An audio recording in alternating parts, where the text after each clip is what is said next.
Hello, everyone. I'd like to tell you very briefly about my new book. It's called An ABC of Childhood Tragedy. Mid-October right now. It's coming out just in a few days. I wrote these poems. It's 26 poems, one for each letter of the alphabet. I wrote these poems when I was doing a lot of clinical work and seeing the sorts of terrible things that happened within people's families. And I suppose in some sense it was an attempt to blow off some steam. The book itself and the project is an attempt to investigate the nexus, let's say, of beauty and tragedy and humor, a strange triad. And maybe I'll read you a couple of the alphabet poems, so you get some sense of what you're in for if you dare to buy the book. It's pretty rough, so be warned. A. Adela, an abusive sprat, was fond of teasing little brats. They finally jumped her one fine day, and now Adela's locked away. Pretty brutal. Terribly comical, perhaps, if you have that sense of humor. We have some music coming out to accompany it. I don't know where to go. I don't know where to turn. I don't know where to go. I don't know where to turn. Oh, hell yeah. I mean, I'm all ready to go, man. That was some music inspired by none other than the Dr. Jordan Peterson himself. Who is singing David. with his daughter. Oh, is that him singing? He's one of the voices. There's like 5 or 6 people who are singing, and I couldn't he's hear the one of them. Kermit. I was listening for it. And we're joined by none other than the pirate himself, Mr. Derrick Varn. Friend, how are you doing, brother? I'm doing well.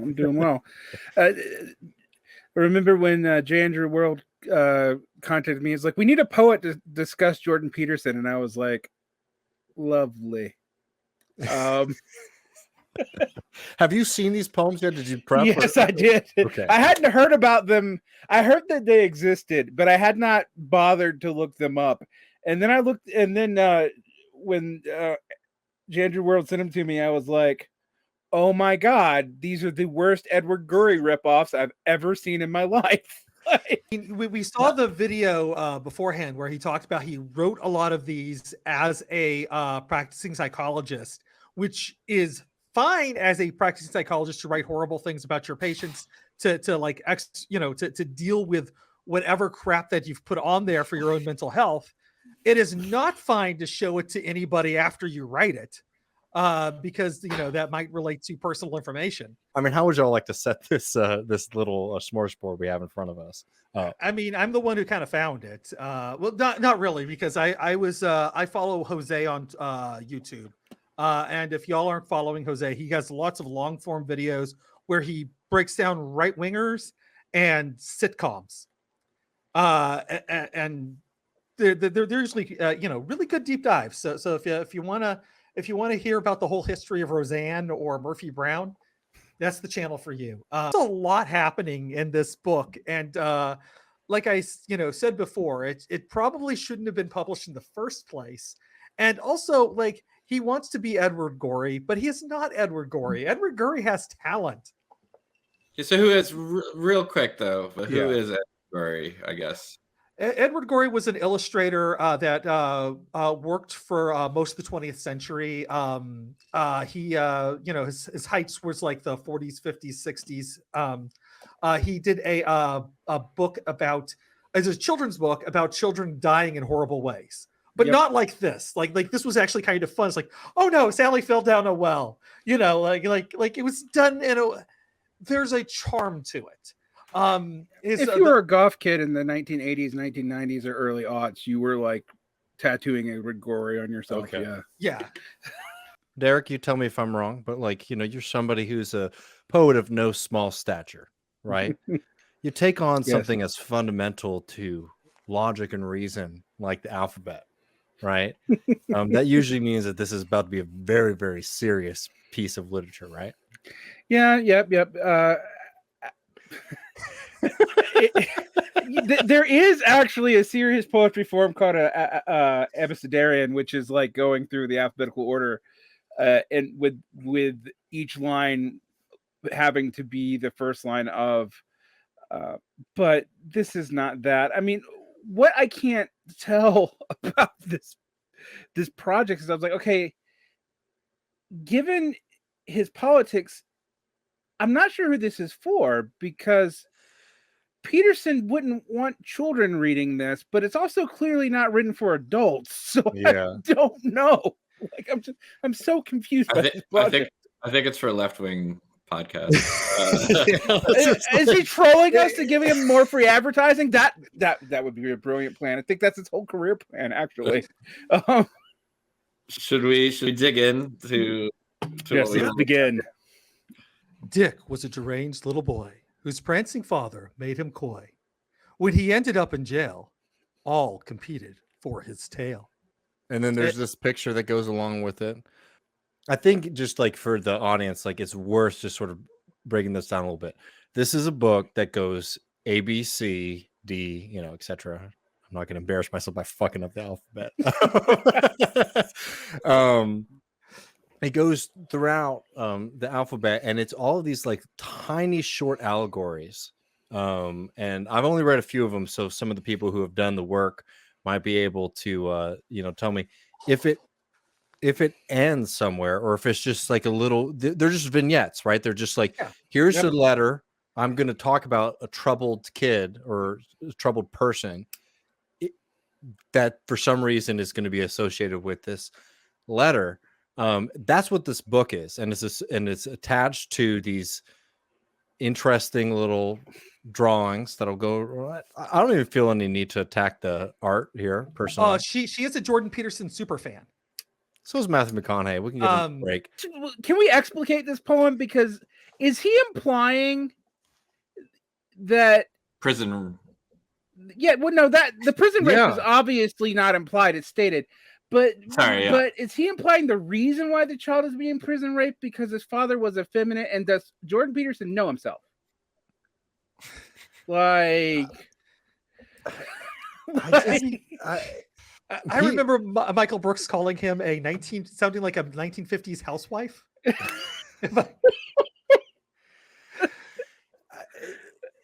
What I'm trying to get at is that, like, I mean, I should save this for like final judgments because we have more to get to. But if you get this from a family member, this is a good call to cut ties. Yes. Frederick was sadly flawed after he was madly pawed by his neighbor, deeply awed. Where the hell was Christian God? So, okay, I can either interpret this poem as like a Sartrean absurdist statement on life, or I can think he's blaming atheism on pederasty. And they're both equally valid readings of what little bit of thing we have there. Funnily enough, this is the one that I had heard before, David. And when I heard this first, I swear to you, I thought it was fake. I did not believe this was an actual poem. Yeah. I was like, oh no, like you're you know, like again, like that's why I had to double check, because part of me was like, this has to be an AI poetry thing, or you know what I mean? Like I just like I couldn't believe this was something that not only was written by him, but he put his name to and had illustrated and selling. And it's available in hardcover. Isaiah embodied idiocy, but he hoped that he'd get free from the priest kind of buggery, though his corpse could hardly flee. So, is this just a selection bias, J. Andrew, or are all these about pederasty? I read a bunch of them, but I feel like a lot of them are. I went through. I posted these alphabetically here, so I did not pick all the trust me, I got some like mean-spirited ones. There's a good mix. It's just it happens that early in the book, the first half of the alphabet, those were some of the worst offenders. And I guess like I like dark humor a lot, probably than the average person. I just don't understand why this is something, because these are jokes basically, right? Like they take the format of like a humorous limerick or something, or like, why is this subject matter supposed to be funny? I don't. Putting on my used to be a literature professor hat on this. so far, all the world's ills either lead to or are caused by pederasty. Yes. And And I'm not. sluttiness, but we'll get to that. I don't know what did Carl Jung's ghost do to him? Well, I guess what I'm saying here is that like Jordan Peterson is a classic conservative. And what I mean by that in the sense of like society has gone wrong. It's gone away from its tenets of like godliness and like respect for authority. You know, this is why he's famous, because he was refusing to call people, you know, was refusing to recognize people's like gender, right, as they expressed it. Right, that's how he becomes famous. Right, so Peterson's whole claim is that like you're alienated, all of these bad things are happening in society because we've lost our way, and we've gone away from like the Western tradition, we've gone away from the Christian tradition, we've gone away from authority, and have like created these kind of crises in society, which is why the entire tone of this book aesthetically is so bizarre to me, because if you look at like the illustrations, they're not modern, right? They're not representing people like as they might appear today.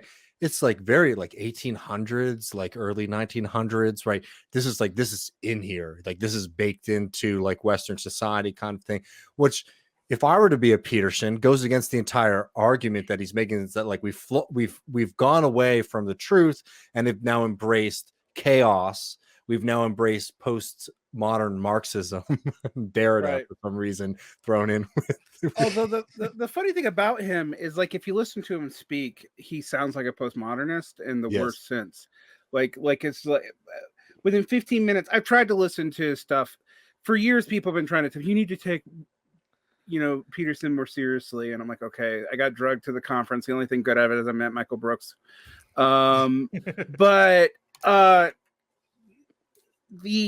my response to him is generally, and I haven't read this and I haven't read the other rules, but I've read the first 3 books. Mm-hmm. I'm Is so that- sorry. Yeah, it's bad. But what I find interesting about him is your observation about this incoherence is actually pretty apt, because I can't find proof that he actually believes in God anywhere in his work. It's like Yeah. you should believe in God, and you'd be better if you did, but I can't actually make a theologically valid argument for it. And the other thing that I pointed out at the conference that I was at, he's a heretic. If he does believe in God, there's just fundamental inconsistency here. Mm-hmm. You know, and that's, you know, I guess to take it somewhat seriously, but also if I found out my psychiatrist was or my psychologist was writing this shit, like, oh my God. Katie's hair was kind of curly, and her teeth were kind of pearly, but her skin was kind of gnarly, and she remained an ugly girly. It's just mean. There was an ugly girl one time. I'll summarize that one, right?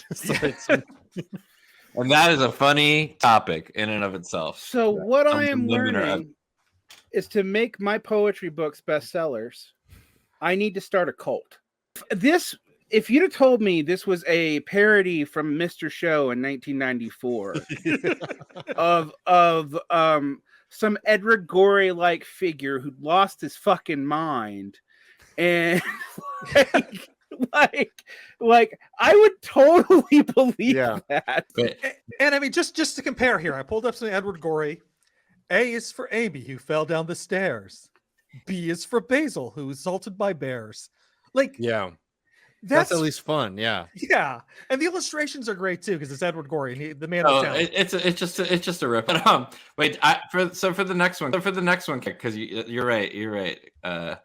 We have an expert in the house. Can we do a critical analysis next one? Like, let's say it was in your class, maybe workshop. All right.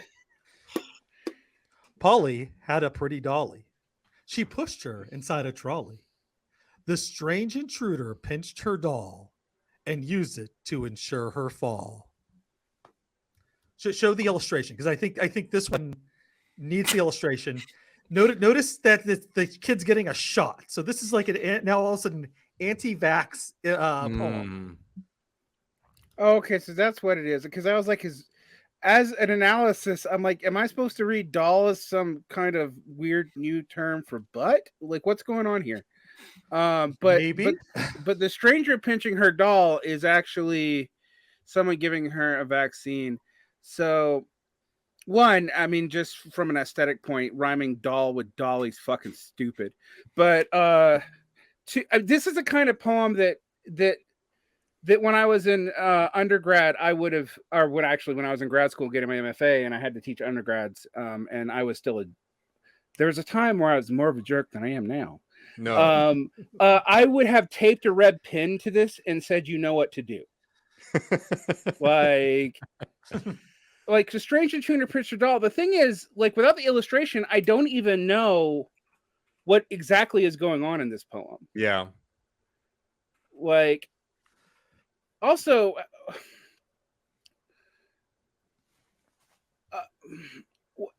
most of these have been about psychological falls, but how is a vaccine going to cause? Yeah, I don't even think like. And does the doll getting like myocarditis? Like it's The doll's now magnetic. This is rough. I mean, for the I'm just pulling up Amazon. I know that's not the end all be all. A lot of shitty stuff like climbs to the top here, but Jordan Peterson is like a very well known figure, can sell a lot of shit. That's like his whole thing. I'm just going on Amazon by their sales here. It's number 30 in limericks in a humorous verse, right? Which I'm sorry. I'm not trying to be too much of a capitalist here. I thought you were no. If you're Jordan Peterson, you actually have to dominate the category of limericks and humorous verse category, right? Like, you're not even just gonna buy your shit. Like, you got to be number one, right? I mean, since it's a category that has all of maybe 35 people in it. That's what I'm saying. Like, 68th in death, grief, and loss poetry, and 126th in dark humor. Right, so like a bit of a failure, I gotta say, in terms of his. And Simon and Schuster. So there's a lot of money behind this. yeah, I was about to say you get Simon and Schuster, and those are plates. Like that, that's actually going to be expensive. I'm flipping my position on this book, y'all. I think this is awesome. I think this is incredible. Because wait, before we go to this next one, because he got a Simon Schuster on this, right? For people who don't know, that's like one of the big name publishers. Dude got a fat ass check from these people to write a poetry book, and he phoned it in and just cashed it. That's awesome. Yeah. I don't know. Maybe this is an opt to ruin his career. I just want to go back into a coma. Not enough people read it. The effect on his career. I would categorize myself as maybe a bit of a Jordan Peterson watcher, and I was completely oblivious to this thing coming out. Yeah, do it? Let's go. According to Jose, this video, that video he watched where he introduced it, was on his page, but he took it down. So I don't know if there's like maybe something behind it because he's not promoting it. Usually, What's the ghostwriter? I actually bet you. I bet you more money than not. He didn't even do it. He paid a ghostwriter to do it. He probably had the idea. That first poem that he read on the video, he'd never read before, and he's just like completely surprised by what he just read. Something about a girly. Wait! Before we get to the final one, let me just read a little bit of the marketing copy, because I think we've all been struggling to try to categorize this. I have this up here, Jake. This is from Simon Schuster. Again, like, for people who don't know, like, this is like I know Varn would love to have a book from Simon Schuster. Yep. I would love to have a book from Simon Schuster. This is like your set kind of thing.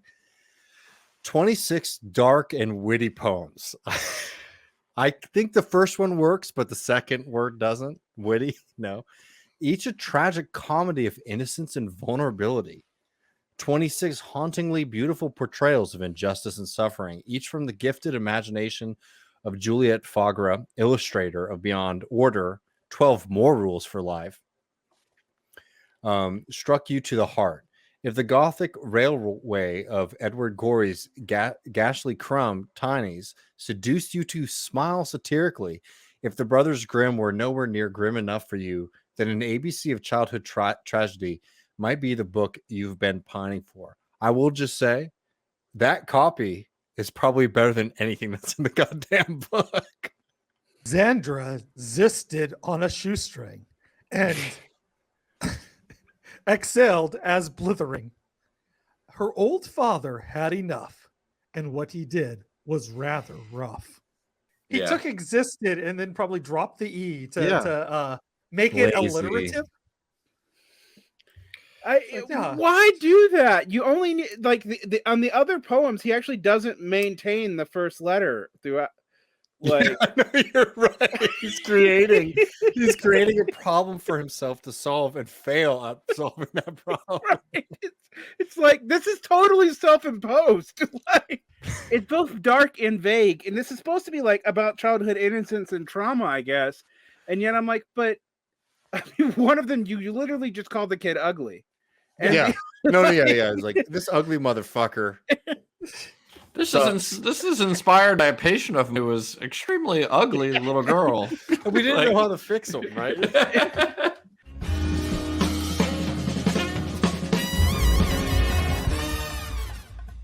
You have been watching free public content from Give Them an Argument.